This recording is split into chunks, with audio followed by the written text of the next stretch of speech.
আজকে তোমাকে একটা কথা খুবই বলতে ইচ্ছা করছে, যে কথাটা না বলেও পারছি না। যতটা সস্তা তুমি আমাকে ভেবেছো, ততটা সস্তা কিন্তু আমি নই। শুধু আমি না, কোনো মানুষই সস্তা নেই। আমরা ভালোবাসার কারণে, বা যদি যে জানতে পারে যে ওই মানুষটা আমাকে বেশি ভালোবাসে, ওই মানুষটাকে দেখবেন কি দিন দিন অবহেলা করে। এজন্য অতটা সস্তা নেই। তুমি হয়তো আমাকে সস্তা ভেবেছো, কিন্তু আমাকে পাওয়ার জন্য বা আমাকে না পাওয়ার কারণে অনেক মানুষই আফসোস করেছে। শুধু আমার ক্ষেত্রে না, অনেক মানুষের ক্ষেত্রে। আমরা কি করি জানো, যে যদি জানতে পারি যে ওই মানুষটা তার থেকে বেশি ভালোবাসে, তখন আমরা অবহেলা করতে শুরু করি, কিংবা অন্য পুরুষে বা অন্য মানুষে আসক্ত হয়ে যায়। এই জন্য না, সস্তা ভাবার আগে একবার চিন্তা করে দেখবা যে মানুষটাকে আমি সস্তা ভাবছি, সেই মানুষটা আদৌ কি সস্তা কিনা।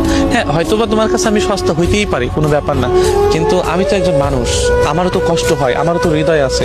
আমিও তো চাই যে একজনকে খুব জড়িয়ে ধরে বলি যে আমি তোমাকে ভালোবাসি, তোমাকে কখনো আমি হারাইতে চাই না। এই অনুভবটা, এই ফিলটা তো আমার ভিতরেও আসে, আমি তো বলতে চাই, কিন্তু আমি বলতে পারিনি, কারণ তুমি আমাকে এতটা অবহেলা করেছো, বা তোমার ভালোবাসায় এতটা অবহেলা ছিল, যেটা হয়তো বলে বোঝানোর মতো না। আর দেখো, সস্তা হয়তো আমি তোমার কাছে প্রথম প্রথম হয়তো ভালোবাসার জন্য সবাই একটু ভালো থাকে, কিন্তু যখন বুঝতে পারি যে ওই মানুষটার কাছে আমি সস্তা হয়ে গেছি, তারপরে তাকে বুঝাইতে যাই যে যদি বোঝে তাহলে ভালোবাসার গল্পটা একটু অন্যরকম হবে। কিন্তু বিশ্বাস করেন, এই মানুষগুলো না যখন অবহেলা করে না, তখন হয়তো অন্য কোনো মানুষের ছোঁয়া পায়, ছোঁয়া পেলে না তখন ওই অবহেলা করতে শুরু করে এবং সস্তা ভাবতে শুরু করে। কিন্তু আদৌ যে মানুষগুলো সস্তা, কিন্তু ওই মানুষগুলো কিন্তু সস্তা নয়, জানেন। ওই মানুষগুলো কারো না কারো কাছে প্রিয়। ওই মানুষগুলোকেও কেউ না কেউ খুব করে চায়। আমি যেরকম অন্য একটা মানুষকে চাচ্ছি, ওই মানুষগুলো আরেকটা মানুষকে চাবে, বা আমি যাকে সস্তা ভাবছি, সেই মানুষটাকে কিন্তু অন্য একজন মানুষ খুব করে চাইবে।